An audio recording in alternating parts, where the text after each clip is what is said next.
Welcome to another edition of TM3 Impact. Today, I have Delaine Mathieu, luxury real estate agent. Welcome. Glad you're here. Thanks for having me. Yes. Well, let's kick it off. We always ask the first starting question. Tell me your San Antonio story, Cliff Note version. How did you come to live in this amazing city? I love it when you say Cliff Note version. Yes. Because I'll go way, way, way past time. But yeah, we came here in 2005. We moved here from Miami, Florida, my husband and I, and my little baby daughter at the time. I told my agent, I said, we really want to get back into the Texas region somewhere. So take me back. And he called me one day and he said, well, they have a 5 p.m. position open at Channel 4 in San Antonio. Is that close enough? Yeah. And I said, yes, sign work. me up. So flew in, did an audition, got the job, and we've never looked back. We've been here 20 years. Wow. Now, let me tell you, that one of our favorite places that Christine and I love is Miami. We love to go to Miami. That's a big move to go from Miami to San Antonio. Oh, it was a bigger move to go from Wichita, Kansas to Miami is what we did. And let me tell you, it was insane. It was insane. My interview in Miami, when I still lived in Wichita, I flew out to Miami, did an interview. They put me up in a hotel that night. They were like, listen, watch our entertainment show. At 7 o'clock, we have something called Deco Drive. Okay. And I said, okay, turned it on.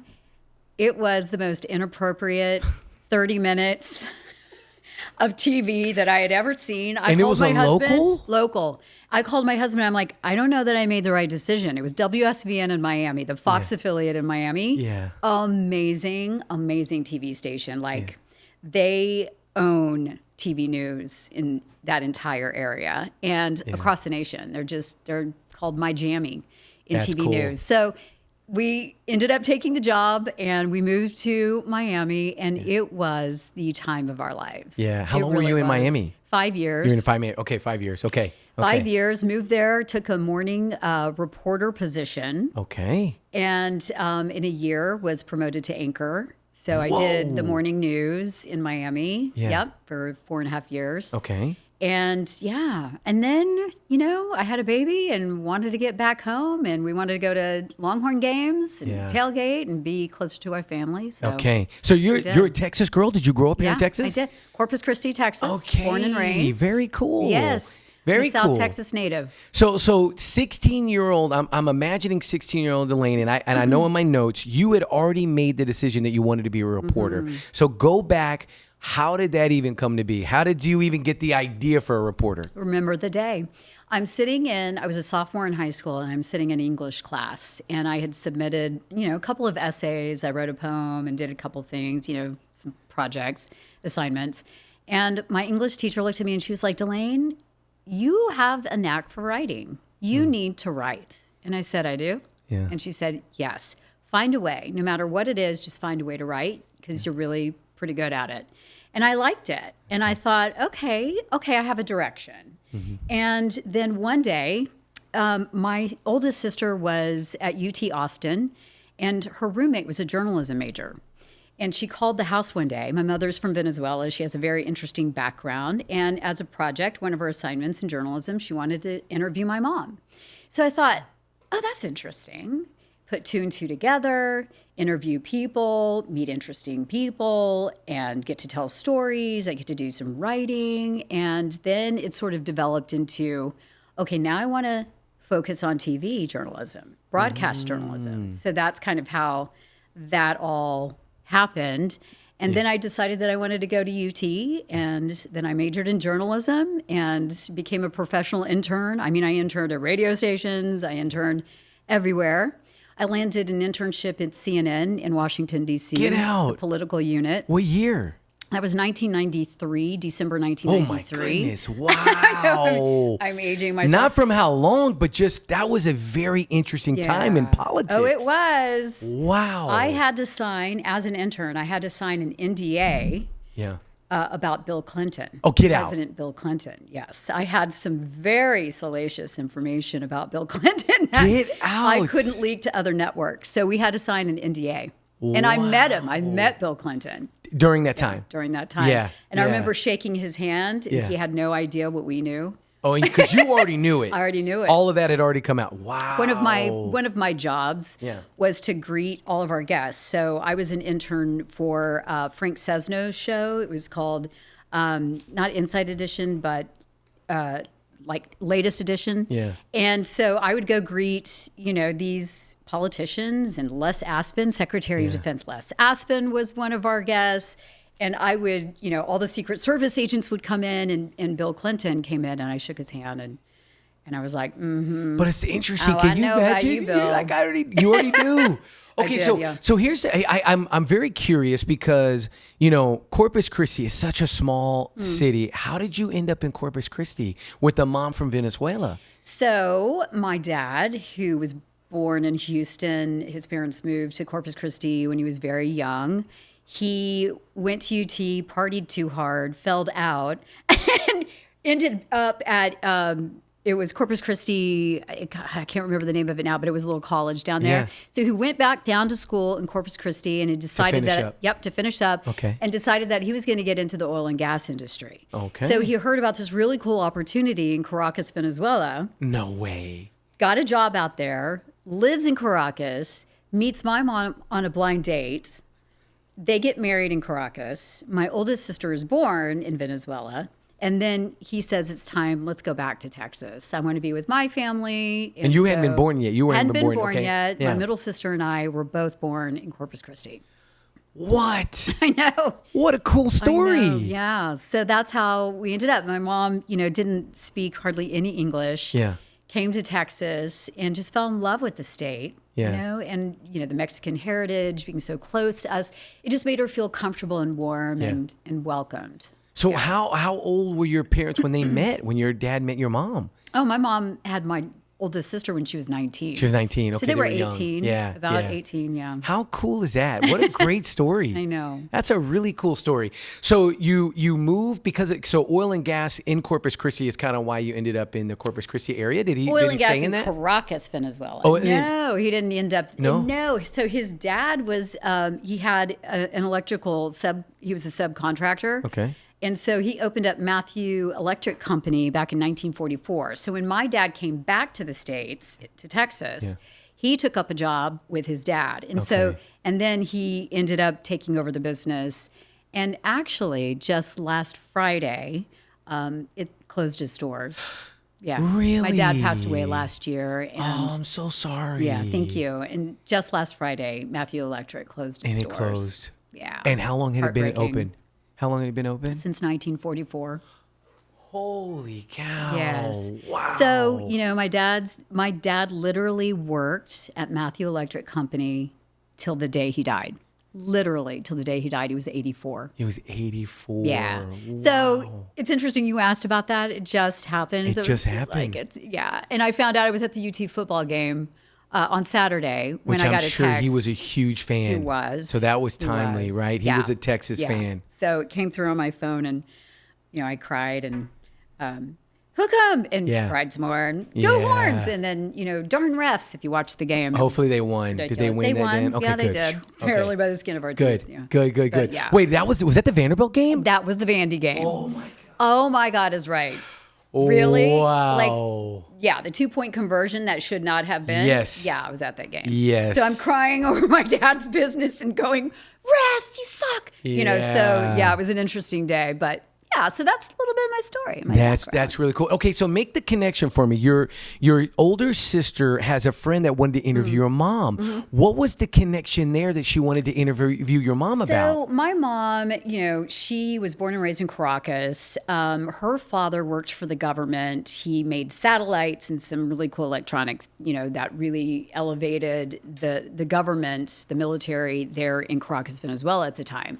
And so mom grew up, in a really lavish life. They were very wealthy, and she studied abroad, and she would travel, and she dated, went on a date with King Hussein and did all this amazing, weird, crazy, wild, wacky stuff. And so, yeah, my sister's roommate found out about that and just thought, wow, that's so cool. And mom was very creative. She spent years, designing jewelry. She was a jewelry designer. She was an interior designer. which is one of the reasons why my chapter 2 kind of segued into real estate. I mean, my love for fine design came from her. Yeah. She would buy old homes, refurbish them, turn them into the most amazing, amazing homes. Yeah. And so it just sort of was in my DNA. That's cool. That's really cool. Okay, so now you're at UT.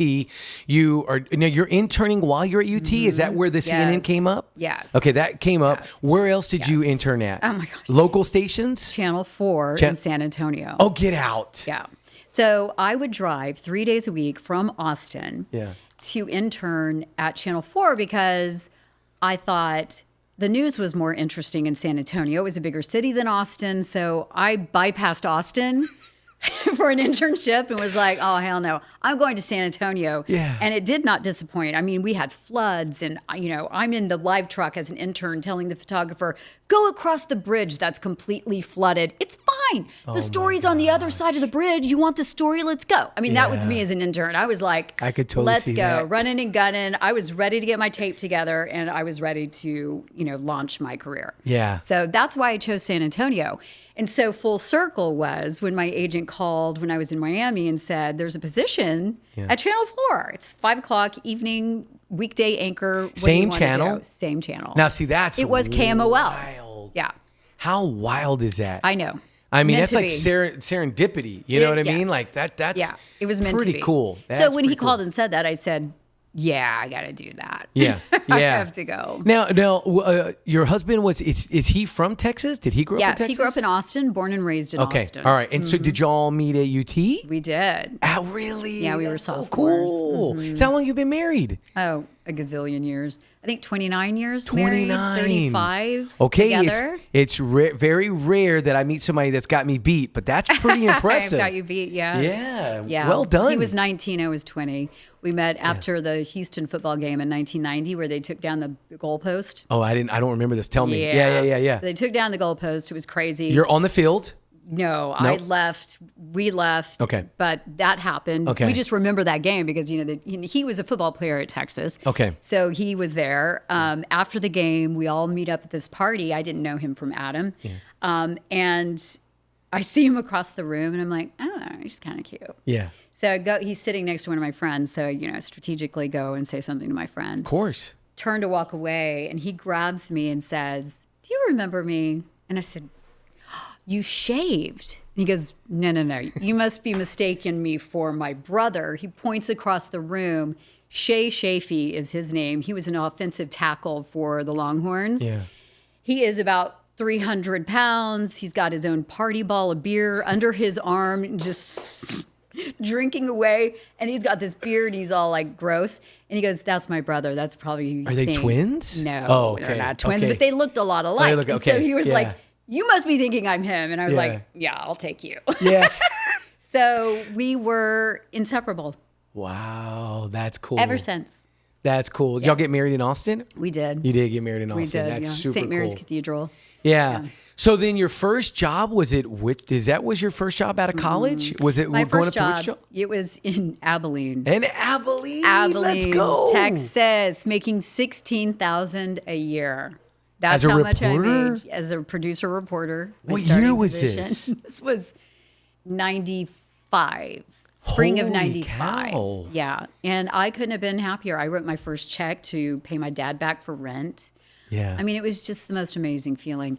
And I remember thinking, am I going to be able to survive on $16,000 a year? Yeah. I don't even care. Yeah, let's do it. I don't care where I live. Yeah. I'm doing what I studied and what my passion had been at that time for almost 10 years. So Yeah.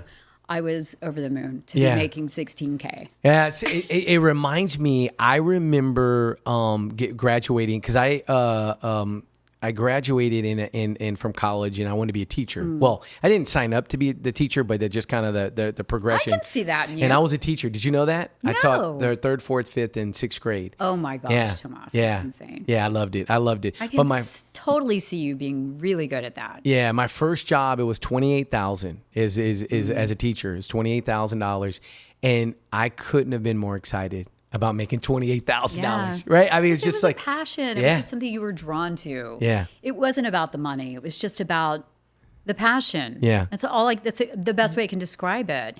And I remember one of my husband's family members said, I mean, really? Why doesn't she just, become a secretary somewhere?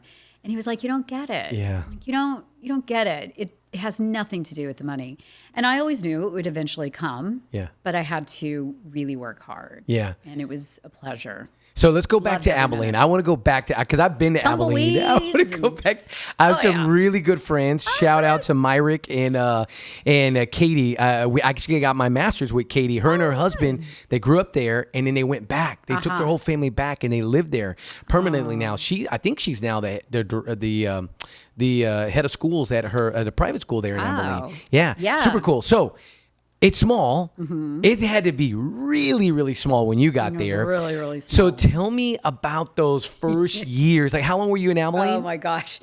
A year and a half, Year maybe. and a half? Because, those first years in broadcast news, you are just like getting your experience and just moving up. That's your goal. So you're just there to get your resume tape together. That's what we called it, resume tape. Okay. Right? So you put all your work on a tape. You send it to news directors all over the country. Yeah. So I wasn't there for very long. I was really focused on, You wanted to grow. Wanted to grow, bounce up.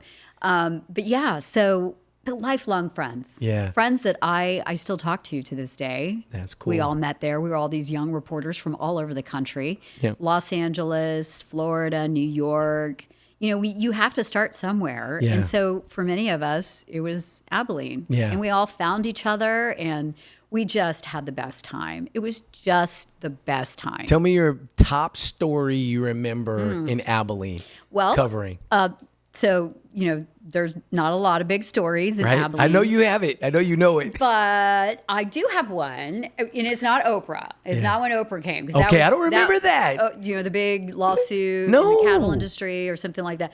No, that wasn't Oprah. That wasn't a big story. That was before my time. And that happened in Abilene? Yeah. I had no idea. Yeah, she flew down. It was a big thing. Okay, Yeah. okay. Oprah and Abilene. There you That's go. a I have to look headline. that up. Yeah. So, but yeah, no, the biggest story I think I covered in home, it was really, for me, it was the beginning of my love for piecing together events in a seamless, beautiful way that really captivated a viewer's attention and made you empathize with the people that you're watching. Okay. And it was, there was an historic tornado that came through Abilene and really killed a lot of people. And so I happened to work with two people who survived it. They were relatives. And so I discovered the art of weaving together complicated stories, but notice they told the exact same story in chronological events, like in a timeline. Yeah. And I fused the two of them together. I barely was even in the story and just let them weave the story together. It was the most beautiful thing I'd ever done. It was a 2-part series. Wow. It was the beginning of my love for storytelling. And that's the biggest story. It's not even the biggest news story. It was just, for me, the most important story as a journalist to tell. Yeah. And it set the stage for many stories like it in my career, the span of my career, that I won Emmys for, using the same technique to tell a story so beautifully that it touches you in a way that you wouldn't imagine on an emotional level. I love that. Yeah. So what do you, I mean, that's a really special talent. And you did that early on in your career. Do you think that you needed to be in Abilene to figure that out? Oh, 100%. Right? Was that kind of part of it? Like 100%. That tornado? That was Mrs. Ruse, my English teacher, my sophomore year in high school. That was her voice in my head. You have a knack for writing, and that's what drove me. I didn't even major in broadcast journalism at UT. I majored in journalism. Oh, interesting. In print journalism, because I loved the art of writing. Yeah. And at the heart of what we do as journalists, we're writers. Yeah. Yeah. And broadcast journalism is unique because you have to tell a story very quickly. You have to keep it super simple. You have to really tell convoluted stories and stories that have so many different layers in the most conversational way. Right. So that, the term is that a fourth grader could understand it. So, you on a daily basis become an expert very quickly in so many different ways on so many different topics. And the hardest part of your job is coming back and telling the story so that people understand it and you make them care. Yeah. So Yes, that was very important for me to learn that very early on in my journey in journalism. Yeah, that's really cool. You always think about those moments in your career that shape your career. You don't know it in the time. Like you probably weren't even thinking that this is going to be something I'm going to use. I felt right? it. I That's felt cool. this love for just storytelling, big stories, you Yeah. know. And I always wanted to be, you know, I wanted to make a documentary so many different times throughout my career because I love long form storytelling. Yeah. Really getting deep in there and getting, you know, just diving in and getting to the heart of stories and just letting it tell it in the amount of time it needs to be told. Right. So that was I fought for a 2-parter. Yeah. And here I am, like, right out of college, Yeah. you know, I want that 2-parter, telling my news director, no, you got to give me more time. I need more time. Yeah. You know, we have to get to part 2 and how the story ends and full circle. And he's like, geez, okay, fine. You wore him down. I wore him down. Every news director I've ever had, I've worn down. I love it. And vice versa. Yeah. I love that. Okay, so from Abilene, you go to... Okay, so I quit Abilene. Okay, I quit because I wanted to get married. So I was engaged to Shad Chafee. He's my husband, Shad. So we'd been engaged for about a year, and I was like, I got to get back and marry this dude. Yeah. So we moved back. Because he wasn't coming to Abilene? No, he got his first job in Austin. Okay. So he's an engineer. So he got his first job in Austin. So I wasn't going to make him move to Abilene. Right. So I quit my job and moved to Austin through, everything to the wind and moved to Austin, and we got married, and then I landed a job at KI, which is the CBS affiliate in Austin. And it was for a producer position. I didn't care. It was still, foot in the door. Yeah. This is real important, though. Yeah. I have to say this because I really think, and this is something for people to understand, for people listening, for young people listening, get your foot in the door. Get an opportunity. Yeah. Like this it's is never going to look important. perfect. Your first job opportunity is never going to look perfect. No. It certainly is the most important job. It's critical. But keep going. I'm sorry. That's so good. Get your foot in the door. You're a producer. So I got my foot in the door and very quickly elbowed my way to reporting. And then I was there 7 months and landed my first anchor job. Well, I was an anchor in Abilene. I was promoted to anchor in Abilene as well, but got a really great anchor job in Wichita, Kansas. So I dragged my husband out of Texas for the very first time in his entire life. Dragged him out. We were newlyweds, married 1 year. Yeah. Drove him to Wichita, Kansas. He took his first big engineering job there. Okay. And then we went from there to Miami. Yeah. Just, along the way, you accumulate lifelong friends along the way, all over the country. Yeah. Biggest story in Wichita that you remember? 9/11. That happened while you were there. That happened while I was there. And remember, the pilots trained in Florida. So huge story. Yeah. I was anchoring at the time when the news broke, and we worked for a Fox affiliate. And at WSVN, we very rarely took Fox News. We handled all international news. Yeah. So if something broke in Israel, I would report it. If something broke in, wherever in the world, we would handle it. We wouldn't toss to, Fox News. We were a very independent Fox News station. We liked to be on our own. Yeah. This was the one time we broke to Fox News, and that was the World Trade Center. So 9/11. Yes. And I was in the middle of a report, and all of a sudden I'm cut off, and I hear, we're going to go to Fox News. We have a plane has hit one of the towers. So, everybody's scrambling in the newsroom, and we're all looking for local connections, and we found them very, very quickly. Some of the first to break the news that the pilots trained very nearby in Fort Lauderdale.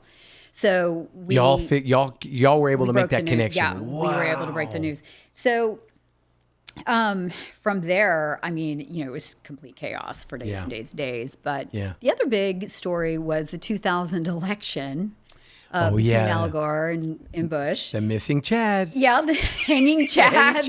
Missing Chads. Yes. Oh my gosh. And then, of course, Elian Gonzalez. I don't know if you remember. Oh, that was a big one. Oh, yes. That was my very first big story. That was big. my big. We were camped outside that kid's house in Little Havana for months. And I was fresh out of Wichita, Kansas.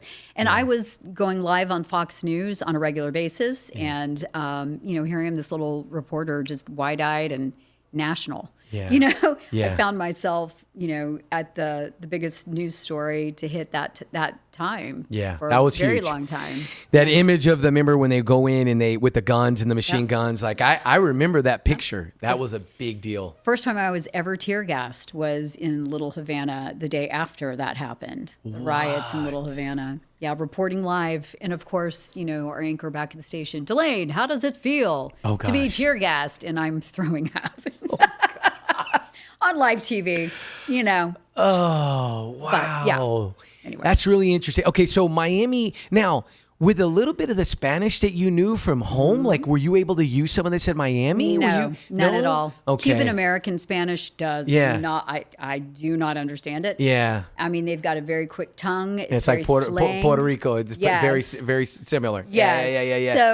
So I was always, each of my photographers, all of them were fluent. And so, I could get by. Yeah. But if I really needed to translate, verbatim, then I needed their help. But I mean, it came in handy, and it also helped me get in the door in areas of the city that, some other reporters wouldn't have been able to get into. Yeah. That was a nice little flex. Yeah, that's cool. That's really cool. So now, did you when the San Antonio gig came up, were you immediately with your agent where you're like, I want this? Yeah. You were all in. Oh yeah, absolutely. Interesting. And I had interviewed in other places, some really cool auditions. Yeah. CNN was launching an entertainment show. I auditioned for that. Okay. J-Lo, I was flown to New York City because J-Lo was contemplating her own little talk show, never got off the ground, but that was really fun to interview for. Okay. KTLA in Los Angeles. I was up for the weekend position, but I wanted the morning, so I didn't take it. Yeah. So it was.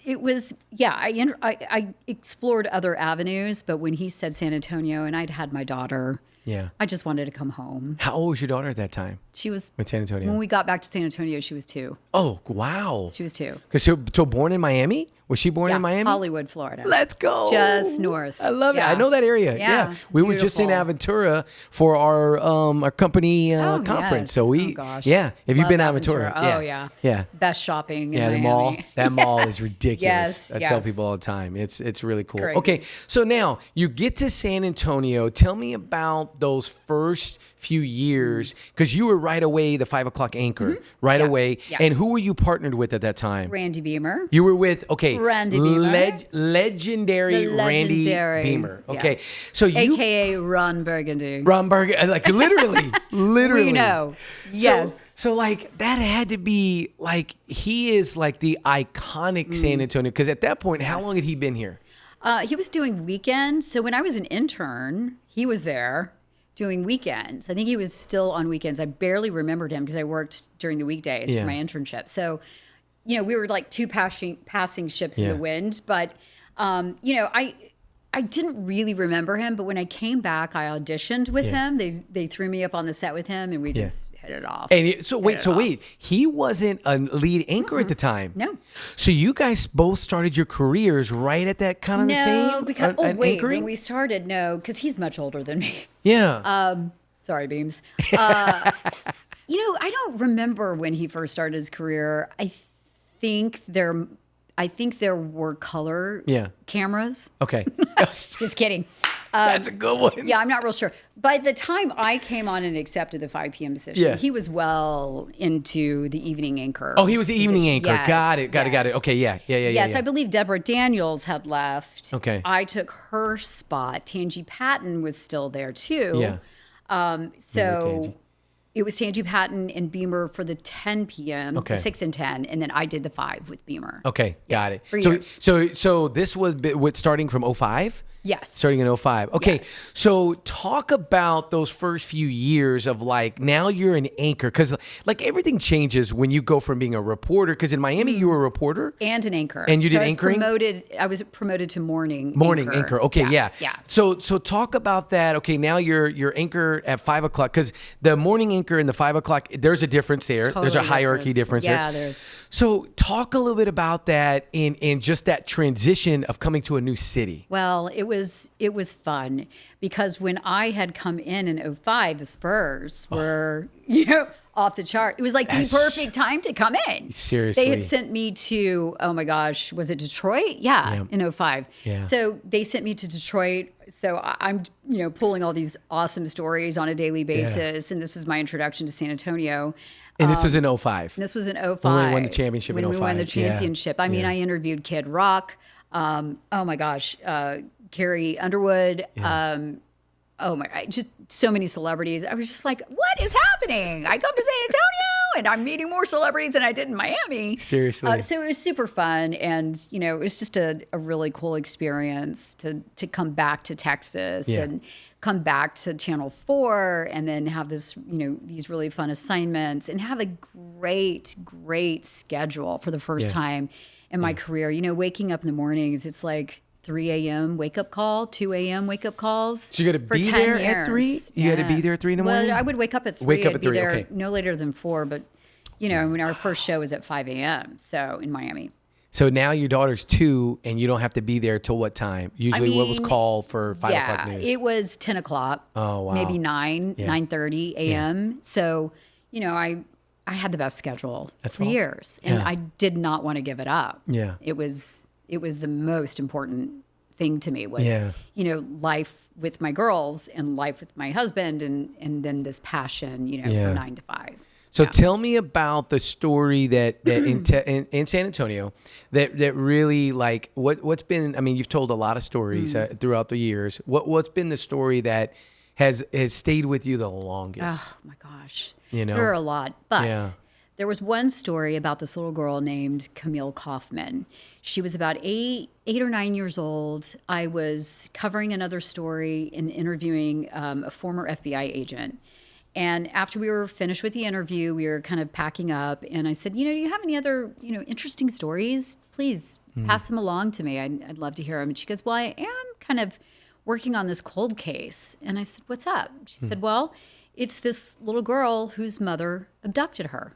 And I said, what did the dad do? Yeah. That was just what was she running from? And she goes, you know what?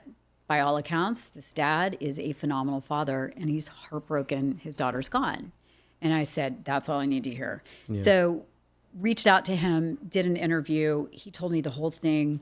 Turns out, long story short, this mom she's an orthopedic surgeon. She was sort of, according to police, radicalized by someone she was dating and felt like the government was going to start placing chips in people and, tracking your every move.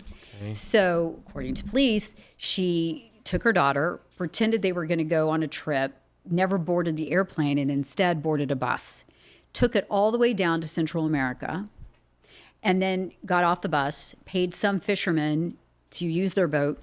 They traveled into the jungle with her daughter. How old's your daughter at the time? 8 or 9. 8 or 9, okay. Takes her through the jungle of Central America. They survived by, little pieces of food that she had put in her pocket, took socks and would, gather water off of leaves and drink it, squeeze it and drink it. They were headed to a specific village and they made it there. Okay. So all of this is happening. I don't know that part yet. Okay. I'm doing my own investigation. I am just sifting through emails. The father gave me all kinds of emails. I'm doing all my investigation. I'm like, I need help. I reach out to a private investigator who's very well known nationally here. And I said, what do you think about this case? And I pushed everything I had, all my notes. And I said, I want your help. Please help me. And he said, and I said, and I can't pay you. He said, no problem. I'm going to take this one on my own. Wow. He found them. They were in Central America, living like, just barely surviving. Yeah. And it turns out she abducted her and they met up with this other orthopedic surgeon who was part of, this doctor's, they help kids, in foreign countries, like doctors for Kind of helping. Yeah. Medical. Like, yeah. And so they had traveled together, and he brought her back, and I was able to reunite the father and the daughter together. And I won 2 Emmys for those stories. And that little girl became an obsession for me. I was just so obsessed with getting her back home because her father was absolutely heartbroken.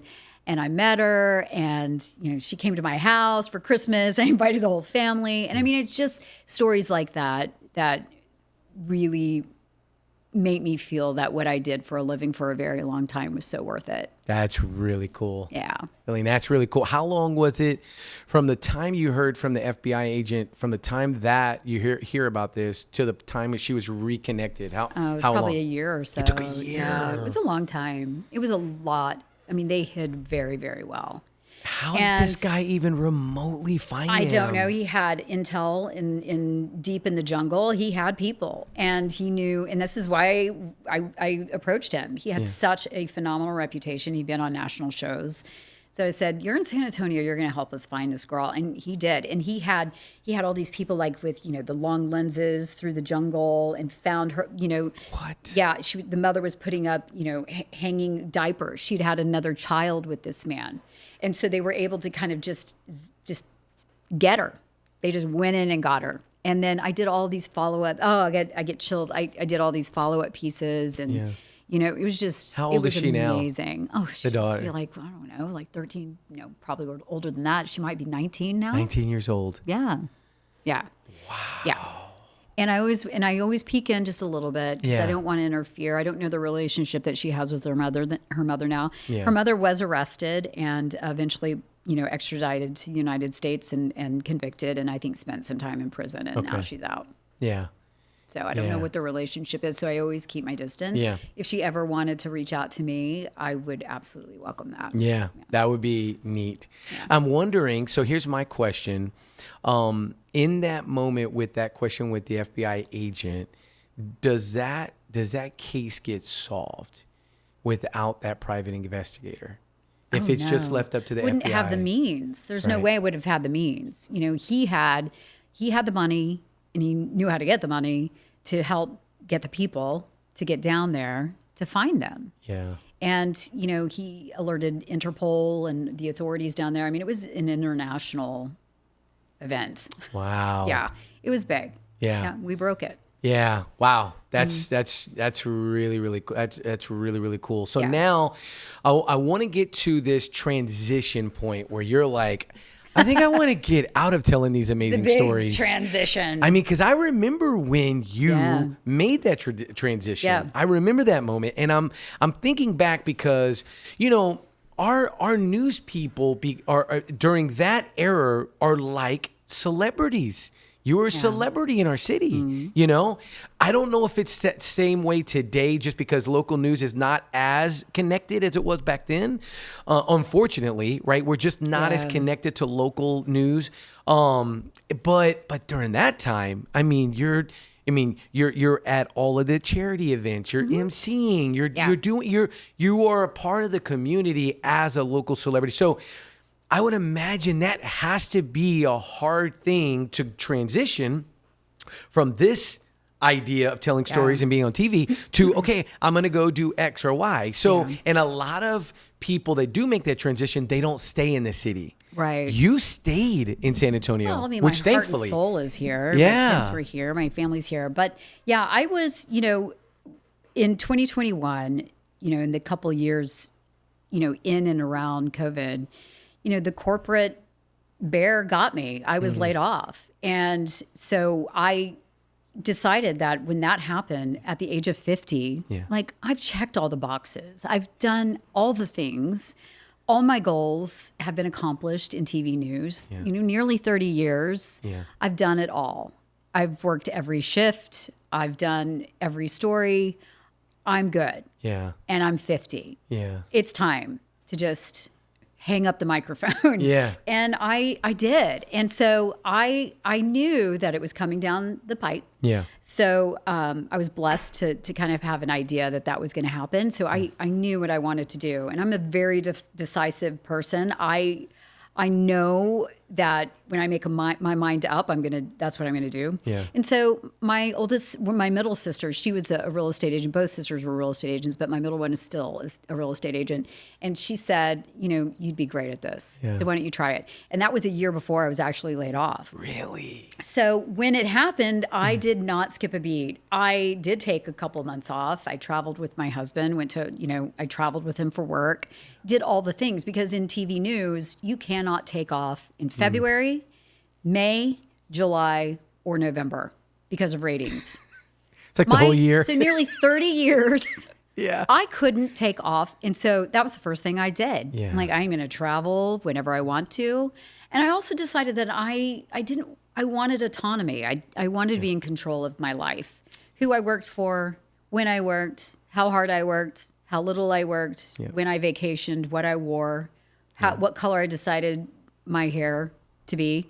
I wanted full control of my body. At 50, it was time. I'd given up a lot of it. But you even hair color is determined in some. Of course. I didn't know that. Yes. On the news? Really? Yes. That's very interesting. Yes. And it's determined. If they don't like it, then they determine that you need to change it. Interesting. So, and it's just part of it. Yeah. I mean, you're opening yourself up to people at home, and if there are complaints or, compliments, they're going to read on that. And all of it matters. Yeah. All of it at the end of the day matters because of ratings. Yeah.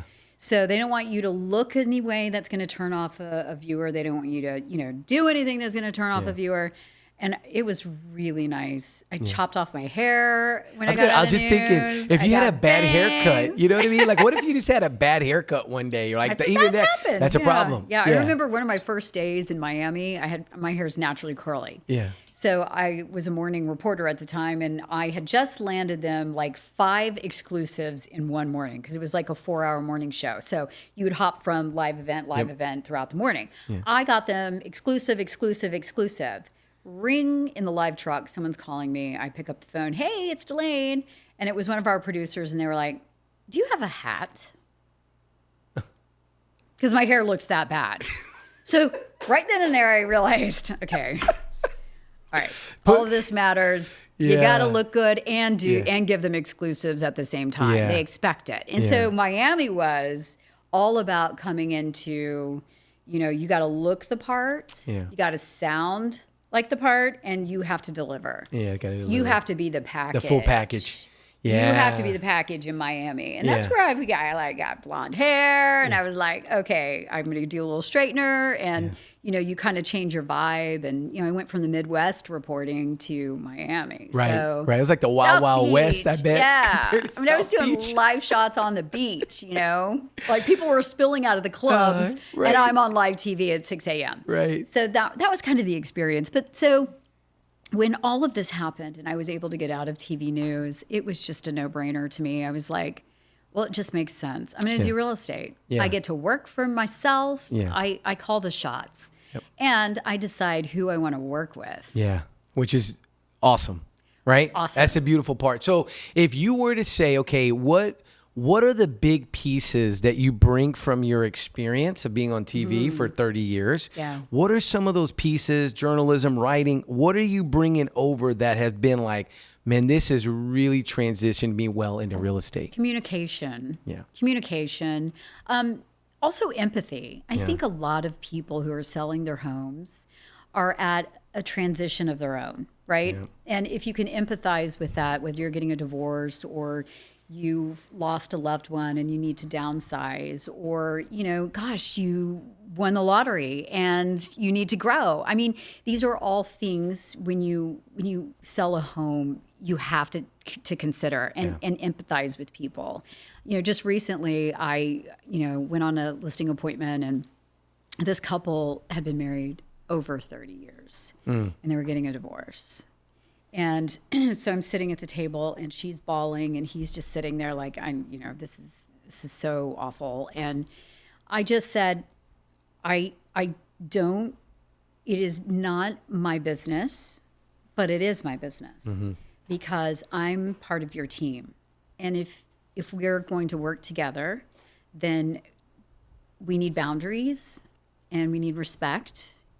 And that includes me, and it includes him, and it includes her. And I remember going home and bawling my eyes out because, you absorb all of this. Oh, yeah. And just because you're a realtor, just because you're a journalist, doesn't matter. You're a human. And if you don't feel at the end of the day during something like that, then you're in the wrong business. Because it's not about money. It's not about the transaction. It's not about your production. It's your service and how you connect with people and how you help people. So just like in journalism, if you had a problem, I want to be the one to try to solve it. And that's either through the written word in journalism or it's through a transaction, getting them to chapter 2, 3, 4, 5, whatever it is. So in that way, this was a natural, seamless transition for me. Yeah. A no-brainer. Yeah. And now I want you to tell people how hard it was. Like, really. Was it? Did you I think this is really important for people because real estate, based on if you're watching, Ryan Serhant, or you're watching some of these shows, it looks like you throw a party and the house sells, right? It looks like, it's so easy. But talk about that transition of when you finally made the decision to go all in, like, this is not easy. You make it look easy, but it's not. I did my first post and I sat there expecting the phone to ring. Hi, everybody. I am now in real estate. Crickets. Like, I'm like, okay, this is not what I had planned. Like, I thought this was going to be like easy. It's breaking news. Yeah, it's breaking news. And, at the end of the day, nobody cares that I was a journalist or read the news for a living. This is the biggest asset of their entire lives for many people. They care that I get the job done and I do it very, very well and get them to the closing table and, with as much care and resilience as possible. So, it didn't happen as fast as I wanted to. Like yesterday, when I got into the business, I thought, oh, yeah, let's go. Tomorrow, I'm going to make my first. It took a little while. It took a couple months. But, you get into the swing of it. You start getting referrals. And then, just sort of works itself out. But even now, it is not easy. Not easy. Today, I sent a text to my sister, like, this is a soul-crushing experience sometimes. And she laughed. She was like, how you doing, Dee? How's it going? Is she in Dallas? Yeah, is this a sister in Dallas? She's in North Texas. Yeah. She's in Argyle, so just north of Fort Worth. Okay. But, she's the one who's doing multi-million-dollar deals, 10 million land and ranch deals. And, and so every time she calls me, she's crying, laughing so hard because she remembers those days. She became a real estate agent when she just, got a divorce and had nothing. She had 3 boys to feed. And so she was, she hustled and she had several jobs and real estate was one of them. Yeah. And now she's a millionaire. One of the top agents out there. That's super cool. Yeah, I think people have this idea of real estate, but they don't really know just how tough it is. Yeah. And I think it's important. So what do you think is, we talked about, taking journalism, but what was the one thing that's kept you going in this pursuit of to where you are today? You've got a very successful real estate business. So talk about it. What were you holding on to that kept you going? Well, I'm competitive. I'm self-competitive. That's number one. I also, it's just been instilled in my DNA. I'm a hard worker. My work ethic has always been, you just don't give up. Yeah. My parents taught me that. They were both self-employed. Both my sisters are self-employed. Like, one's a real estate agent. The other one sells antiques. She owns her own store. So that work ethic was instilled in me from day one. Yeah. And so I think it's that. I think I don't want to give up. I think I want to try harder. I want to try different ways. Real estate, everybody grows at different levels and stages and, at a different pace. And for me, it's not about production. I know that eventually will come. To me, like, for example, 2025 has been an interesting year. Yes. Okay. Things have happened to me as a real estate agent during transactions that have never happened to me before. Yeah. So I gauge my success in 2025 on how I handle those challenges. Right. Did I provide the best possible service for my clients during these challenging times and get them what they wanted as close as they wanted and get them to the closing table? Yes. Good job, D. You're succeeding in 2025. So if I can grow and learn with every transaction that might come with some challenges, then to me, that's a success because that means that I'm providing the best possible service for my clients, which means I'm growing, which means the success, whatever that looks like later, will come. 100%. Yeah. And so now you think about your biggest deal in real estate. How does it compare to your biggest story in news? Oh my gosh, that's such a journalist question. Biggest compared to the biggest story. Yeah. I cried at both of them. Biggest story, I cried. In the biggest transaction, I cried. I think I pride. If I can get the deal done, no matter big or small, that's what really matters to me. But yeah, some of the transactions are really, really difficult. Yeah. And so when they're done and you've closed that day and you've pushed your sweet little gift over to them and they hug you and then the testimonial comes in, that's another moment. That's another moment. That's another moment. Yeah. And it's part of that too with the story. So I imagine the story of the young lady who, you're able to reunite her with her father is that same idea. Is there's closure. Yeah. Right. Closure. And it's the same thing in real estate. There's closure. To me because every one of my clients becomes family. Yeah. I always say when I meet them, get ready. Yeah. I'm going to know where your underwear is. I'm going to see your underwear. I mean, we're going to be friends. We're going to be friends. We're going to be real close. That's right. Because I believe in hands-on. A lot of veteran agents, Jason Glass in the world are like, Delaine, come on. You don't have to go that far. But I do. I feel like I do because I really like my clients and want them to succeed and I want to succeed for them. So I will move heaven and earth, whatever it takes. If it takes, moving the laundry out of the, I'll do it. Cleaning the toilet, I've been known to do it. I'm not above any of that. Yeah. And especially because of what I used to do for a living, I'm not above any of that. And reputation is everything in this industry, especially when you've been in the public eye before. So I'm very, very selective on what I do, how I do it, how I handle it. And I'm proud of that. I'm proud of that aspect. Yeah, well, it's seen and it's known. Thank you. Right? So we thank you for all those years in the San Antonio spotlight and now in the real estate spotlight. Having so much fun. I get invited to some amazing parties. That's right. Yes, and we got a special one coming up. Oh my get ready. Dude, wait. Okay, favorite book. So we got two ending questions, like your favorite all-time book that you like to give away. Yeah. Okay. What is your favorite all-time book you like to give away? Into Thin Air by John Krakauer. Oh. Everybody's talking about Mount Everest, and that's a story about Mount Everest. Okay. It is the story of a man who went to the summit and couldn't make it back down. A whole group of them couldn't make it back down. A big storm blew in, and they left him for dead. And he walks down the mountain by himself the next day. He was stuck up in the mountain, nearly froze to death. Somehow woke up. They all thought he was dead. They left him for dead. He walks down the mountain, arms stuck forward. They're frozen solid. He lost his nose. He lost part of his arms. I think he lost his hand on one hand. And it was a story of the most resilient human force I've ever seen. And it's my favorite book. Wow. I have to read that. I'm a nonfiction fan, as you I'm might a have nonfiction. guessed. Yeah, me too. I'm a nonfiction fan. I want to read about real people. Me too. Right? I want to read about real people, real stories. I'll tell you one that has been fascinating, and I talk about it a lot, is Ulysses S. Grant, the memoir that is written. It's by Walter Isaacson, I think. Yeah. Excuse me. That's not Walter Isaacson. That's Sharon. I think his name's Sharon. Walter Isaacson did Elon Musk book recently. Another unbelievable book about just, Tesla almost died like 10 times. Like 9 lives. Yeah, like it had been raised from the dead multiple times.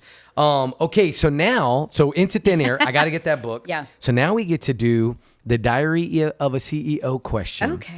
Now this is really cool because you get to pick two cards. Okay. And from those cards, you get to pick one of the questions that we both get to answer. Okay. Okay? So you pick two. And once you get your 2, just look at the questions. Now, here's the really interesting thing. When you scan the QR code, it takes you to the show, and the person, Cody Sanchez, answered that question. So it's super cool. These are great little conversation starters. Awesome. So what am I supposed to do? So read the question and pick one, and then we'll answer it. So I read it out loud? Yeah, the one that you want to do. Okay. Yep. Ooh. I don't know that I want. That's a really good question. It's a great deck of cards. Okay. I'm going to go there because that's You're what I do. You're going to go there? Okay. That's what I do. I'm scared. Okay. Who is someone you need to forgive and have not? Whoa. Yeah, that's a little personal. Wow. That's deep. It's deep. Yeah. You going to do it? Jeez, I'm trying to think if I have anybody to forgive. That's really deep, Delaine. Let's go. Come on. Oh, me? Yeah, you go first. Fine, you don't? Okay. Yeah. I would have to say my stepfather. Wow. Okay. We'll just leave it at that. Okay. Yeah. Come on. Holy cow. Okay.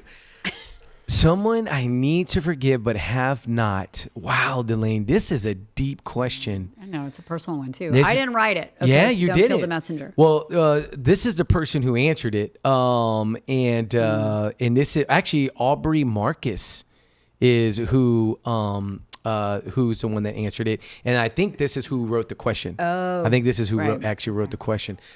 Someone I need to forgive and haven't. Goodness gracious. That's really deep. You don't have to say why. Yeah. No. That's yeah, absolutely. I'd probably say, because I feel like I've forgiven pretty much most people. You know that feeling of like I feel like I don't have any grudges, or You're not hanging on. I'm not. I don't feel like I'm hanging on to anything in particular. So goodness, that's intense, Delaine. Yeah. You can always table it. Well, the crazy part is there's not anybody that comes to mind. That's amazing. Yeah, that I've felt like that has really hit me in that way. You know what I mean? But I like this question. You want me to ask this Let me one? see this one. Yeah, what is that one? What out of is curiosity. your proudest moment? I mean, this is a softball. Yes. Well, I mean, hey, this fits. It's journalism, okay? This fits, right? Right, it's like right. we're gonna throw you the curveball, like Usually, I make people cry. That's right. Okay. That's right. But proudest moment. One of my proudest moments happened recently, and I just talked about this in my Bible study with a couple of guys. My 16-year-old son put his arm around me at church. And it's like, you get your kids get to that age, right? They're like, of course, they don't want anything to do with your parents. I always say that, your kids, they idolize you, right? Then they demonize you, and then they humanize you. And I might be in the demonized phase, maybe a little bit. I don't know how that works exactly, because it's like, you don't it know happens. what phase you're in yet. Yeah. It goes in and out. It goes in and out. You know that moment. But, he put his arm around me, and I remember sitting there like, that's really cool. That's really cool. That is awesome. It speaks volumes about how he feels about you. Yeah, we're at he church felt safe, and we're he could do that. Yeah, we're at church and we're praying. It was at TBC, Oh, my gosh. and I just thought, I just remember just kind of like this, because my son and I did wrestle beso in the bed, like you do all this wrestling when they're little, and now I can't. He would hurt me, so I can't do that anymore. He's bigger than me now. He's taller than me now. That would melt my heart. But as well. Yeah, it was a special moment, when he put his arm around me, and it was a proud moment too, because I was just like, okay, that he likes me today. Yeah. You know what I mean? So that's really cool. But man, what a deep question. What a deep question. I appreciate you sharing that with us. And Delaine, final thoughts to agents out there. If you were to give any words of wisdom to any new agents, maybe a new agent, or maybe agents that have been doing this for a little bit, what would you say? Well, Just what you've learned. 2025 has been a tough year for a lot of agents. I don't even understand how the newer agents can survive sometimes. I really don't. I mean, being established myself, I have financial stability. I can, test the waters and do what I need to do. I would say if you're a new agent in 2025, you have to be kind to yourself. You have to allow yourself to fail, because failing is one of the most important things you will ever do to be successful.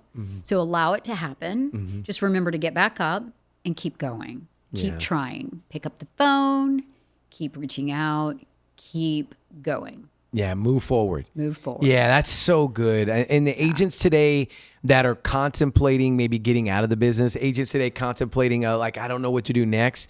You're absolutely right. Keep pushing forward and reaching out and making those connections. Yeah. Delaine, this has been awesome. Thank you for being on TM3 Impact. Thank you for having me. Yes. Woo-hoo!